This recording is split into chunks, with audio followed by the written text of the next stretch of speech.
সন্ধিয়াৰ ভাগতে অহা যে প্ৰচণ্ড ধুমুহা বৰষুণ এই প্ৰচণ্ড ধুমুহা বৰষুণে গুৱাহাটী মহানগৰীৰ কেইবাটাও অঞ্চল প্ৰায় বিস্তৰ ক্ষতি সাধন কৰিছে বিশেষকৈ যি ধুমুহা এই ধুমুহাৰ ফলত ইতিমধ্যে গুৱাহাটীৰ কেইবাটাও অঞ্চলত ডাঙৰ ডাঙৰ গছ বাগৰি পৰা পৰিলক্ষিত হৈছে কালি নিশাৰ ভাগৰ আমি পৰিৱেশটো দেখুৱাইছিলোঁ গুৱাহাটী মহানগৰীত কেনেধৰণৰ এটা পৰিৱেশ বিৰাজ কৰিছিল ঠায়ে ঠায়ে কৃত্ৰিম বানৰ সৃষ্টি হৈছিল আৰু এইখিনি মুহূৰ্তত মই পৰিৱেশটো দেখুৱাইছোঁ এয়া হৈছে জু-ৰোডৰ পৰা নাৰেংগী গীতানগৰ হৈ যোৱা যিটো মূল পথ এই পথটোত এজোপা প্ৰকাণ্ড গছ বাগৰি পৰিছে আৰু এই গছজোপা আচলতে গীতানগৰ যি হাইস্কুল আছে হাইস্কুল খেলপথাৰৰ ভিতৰত থকা এজোপা প্ৰকাণ্ড গছ আৰু এই গছজোপা বাগৰি পৰিছে কালি যি প্ৰচণ্ড ধুমুহা সেই ধুমুহা বতাহৰ ফলত এই গছজোপা বাগৰি পৰিছে আৰু গছজোপা বাগৰি পৰাৰ পাছতেই এই যিটো অঞ্চল এই অঞ্চলত এটা অসুবিধাময় পৰিৱেশ সৃষ্টি হৈছে কিয়নো এই অঞ্চলত বিদ্যুৎ সংযোগ বিচ্ছিন্ন কৰি দিয়া হৈছিল কালি নিশাৰ ভাগত আমি পৰা বিদ্যুৎ সংযোগ বিচ্ছিন্ন কৰি দিয়া হৈছে বিদ্যুতৰ খুঁটা উঘালি পৰিছে কেমেৰা পাৰ্চন হিতেশে ইয়াৰ পৰিৱেশটো দেখুৱাব তাৰ সমান্তৰালকৈ নিশাৰ ভাগৰ পৰা যিহেতু ইয়াত SDRFৰ যিসকল জোৱানসকল আছে তেওঁলোকে অহৰহ চেষ্টা কৰি আছে যে এই অঞ্চলটো তেওঁলোকে মুকলি কৰিবৰ বাবে কিন্তু এতিয়ালৈকে সম্পূৰ্ণ হোৱা নাই আজি পুৱাৰ ভাগৰ পৰা পুনৰ SDRF এটা নতুন দলে ইয়াত এইদৰে এই গছজোপা যেহেতু ইয়াত খহি পৰিছে এজোপা প্ৰকাণ্ড গছ আৰু গছৰ ডালসমূহ কাটি এইদৰে অতৰাবলৈ তেওঁলোকে অহৰহ চেষ্টা অব্যাহত ৰাখিছে এই যেটো গীতানগৰ মূল পথতেই বাগৰি পৰিছে আৰু এই গছজোপা বাগৰি পৰাৰ পাছতেই এই যেটো জু-ৰোডৰ পৰা নাৰেংগী গীতানগৰ হৈ যেটো মূল পথ আছিল এই পথটো এটা অংশ এতিয়া প্ৰায় যাতায়াতৰ বাবে বন্ধ কৰি দিয়া হৈছে আৰু যদি চাই যাতায়াতৰ বাবে বন্ধ কৰি দিয়াৰ পাছতেই এই অঞ্চলটোত কিন্তু এটা তীব্ৰ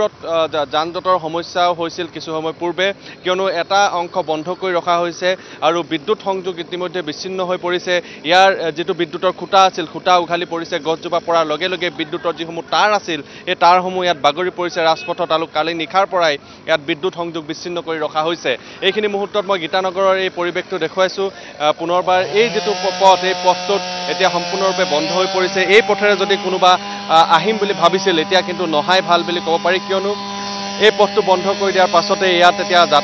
তীব্ৰ যান-জঁটৰ এটা সৃষ্টি হৈছে এই অঞ্চলটোত আৰু ইতিমধ্যে ইয়াত যান-বাহন আৰক্ষীয়েও সেই যান-জঁট নিয়ন্ত্ৰণৰ বাবে তেওঁলোকে অহৰহ চেষ্টা অব্যাহত ৰাখিছে আৰু এই গছজোপা বাগৰি পৰাৰ পাছতে এতিয়া এইদৰে SDRFৰ জোৱানসকলে গছজোপা আঁতৰাবলৈ ইয়াৰ পৰা আঁতৰাবলৈ তেওঁলোকে এইদৰে গছৰ ডালসমূহ কাটি থকা পৰিলক্ষিত হৈছে অকল গীতানগৰ অঞ্চলটোতে নহয় গুৱাহাটী মহানগৰীৰ কেইবাটাও অঞ্চলত কালি নিশাৰ ভাগত অহা যে প্ৰচণ্ড ধুমুহা বৰষুণে বিস্তৰ ক্ষতি সাধন কৰিছে ঠায়ে ঠায়ে গছ বাগৰি পৰিছে চানমাৰীত যদি আপুনি চাই ৰুদ্ৰনগৰৰ যিটো অঞ্চল সেই অঞ্চলটোত প্ৰায় ভালেকেইডাল ডাঙৰ ডাঙৰ প্ৰকাণ্ড গছ বাগৰি পৰিছে আৰু গছ বাগৰি পৰাৰ পাছতেই সেই অঞ্চলৰ ভালেকেইটা ঘৰ বিস্তৰ ক্ষতি সাধন কৰিছে ইতিমধ্যে সেই খবৰো আমাৰ হাতত আহিছে আৰু এইখিনি মুহূৰ্তত এয়া গীতানগৰ মূল পথটো দেখুৱাইছোঁ তেওঁলোকে চেষ্টা অব্যাহত ৰাখিছে SDRFৰ জোৱানসকলে চেষ্টা অব্যাহত ৰাখিছে যাতে এই পথটো অতি সোনকালে এই পথটো যাতে মুকলি কৰি দিব পাৰে এজোপা প্ৰকাণ্ড গছ হয়তো এই ৰাস্তাটো মুকলি কৰিবৰ বাবেও SDRFক হয়তো আৰু কিছু সময় লাগিব কিছু সময় যেহেতু প্ৰয়োজন হ'ব কাৰণ গছজোপা দেখিলে গম পোৱা যায় যে এজোপা প্ৰকাণ্ড গছ এই গছৰ ডালসমূহ ইয়াৰ পৰা আঁতৰাওঁতে যথেষ্ট সময় লাগিব আৰু যাৰ বাবে এতিয়া এই অঞ্চলটোত এটা তীব্ৰ যান-জঁটৰ সমস্যাৰ সন্মুখীন হ'ব লগা হৈছে কালি নিশাৰ ভাগত যিহেতু এই গছজোপা বাগৰি পৰাৰ পাছত মূল পথটোতে বন্ধ হৈ পৰিছিল কিন্তু কিছু অংশ SDRFৰ জোৱানসকলে মুকলি কৰি দিছে যাতে যাতায়াত লাহে লাহে যাতে চলাচল কৰি থাকিব পাৰে যান-বাহনসমূহ তাৰ বাবে কিছু অংশ মুকলি কৰি দিছে কিন্তু মূল যেটো অংশ এতিয়ালৈকে কিন্তু তেওঁলোকে মুকলি কৰিব পৰা নাই অহৰহ চেষ্টা অব্যাহত ৰাখিছে আৰু এইখিনি মুহূৰ্তত মই দেখুৱাইছোঁ এয়া হৈছে গীতানগৰৰ যেটো মূল পথ জু-ৰোড পৰা নাৰেংগী হৈ নুনমাটি হৈ যেটো যাব পৰা মূল পথত এইদৰে এজোপা প্ৰকাণ্ড গছ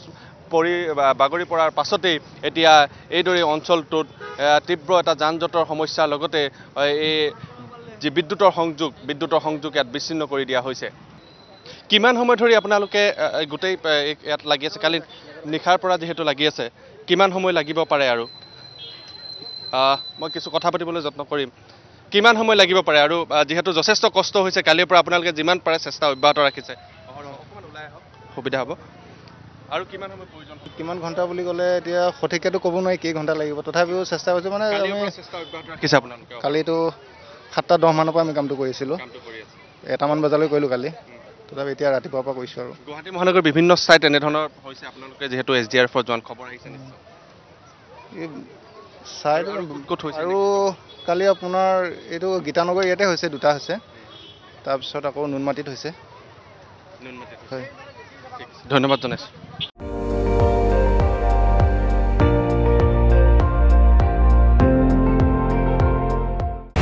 আপুনি চাই আছে ND24 সৰ্বশ্ৰেষ্ঠ নহয় সৰ্বোত্তমৰ দৌৰ